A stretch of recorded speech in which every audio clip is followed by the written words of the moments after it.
Bharatiya Janata party की 4 अप्रैल की एक शिकायत पर आधारित है। तो 4 अप्रैल को भारतीय जनता पार्टी शिकायत करती है। 5 अप्रैल को 11:15 पर सभी न्यूज चैनल्स पर फ्लैश होता है कि इलेक्शन कमीशन ऑफ इंडिया ने आम आदमी पार्टी की नेता आतिशी को नोटिस भेजा। हर चैनल पे ये न्यूज चलने के बाद 11:15 पर यह न्यूज टीवी पर चलती है और उसके आधा घंटा बाद 11:45 पर मुझे एक्चुअली नोटिस मिलता है। नोटिस मुझे ईमेल किया जाता है। इसका मतलब इलेक्शन कमीशन ऑफ इंडिया के नोटिस की खबर पहले भारतीय जनता पार्टी मीडिया में प्लांट करती है, उसके बाद election commission of India notice देती है। आज मैं इस देश की इलेक्शन कमीशन से पूछना चाहती हूं, क्या आप भारतीय जनता पार्टी का एक अनुषांगिक संगठन। देखिए, आज ये चिंता का विषय है कि जिस तरह केंद्र सरकार की बहुत सारी एजेंसीज, चाहे वो सीबीआई हो, चाहे वो ईडी हो, चाहे वो इनकम टैक्स डिपार्टमेंट हो, चाहे वो स्टेट बैंक ऑफ इंडिया हो, वो भारतीय जनता पार्टी शासित केंद्र सरकार के सामने नतमस्तक हो गए हैं। आज ऐसा लग रहा है कि इलेक्शन कमीशन भी भारतीय जनता पार्टी के सामने नतमस्तक हो गया है।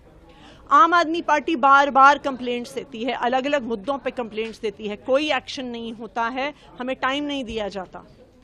Income tax department, ED, CBI, model code of conduct लगने के बाद विपक्षी पार्टियों के नेताओं पे रेड कर रहे हैं, समन कर रहे हैं, इलेक्शन कमीशन कोई एक्शन नहीं लेती है। लेकिन जैसे ही भारतीय जनता पार्टी कंप्लेंट देती है, 12 घंटे के अंदर अंदर उस कंप्लेंट पर नोटिस जाता है। वो नोटिस मेरे पास 11:45 पर आता है, लेकिन 11:15 पर भारतीय जनता पार्टी उसको टीवी पर ब्रेक करा देती है, भारतीय जनता पार्टी खबर दे देती है।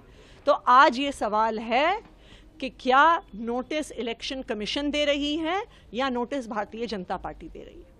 मैं इलेक्शन कमीशन ऑफ इंडिया से, उसके मेंबर्स राजीव कुमार जी, ज्ञानेश कुमार जी और संधू जी से ये अपील करूंगी कि आप टीएन शेषन जी के उत्तराधिकारी हैं। इस देश में लोकतंत्र को बचाने की जिम्मेदारी आपकी है। आप भारतीय जनता पार्टी के सदस्य नहीं हैं। इस देश के लोकतंत्र को बचाएं, इस देश के संविधान को बचाएं। हम लगातार 26 मार्च से भारतीय जनता पार्टी के आपत्तिजनक पोस्टर्स पे शिकायत कर रहे हैं। हमने बार बार कंप्लेंट दी है, अभी तक इलेक्शन कमीशन ने उस पर कोई एक्शन नहीं लिया है, भारतीय जनता पार्टी को कोई नोटिस नहीं दिया है। लेकिन जैसे ही भारतीय जनता पार्टी कंप्लेंट करती है तो कुछ ही घंटों के अंदर अंदर नोटिस आ जाता है। इसलिए मेरी फिर से इलेक्शन कमीशन ऑफ इंडिया से ये अपील है कि आप भारतीय जनता पार्टी के सदस्य नहीं हैं। आप इस देश के संविधान द्वारा निर्धारित वो लोग हैं जिनकी जिम्मेदारी है इस देश के लोकतंत्र को संभाल के रखना। आप टीएन शेषन जी के उत्तराधिकारी हैं।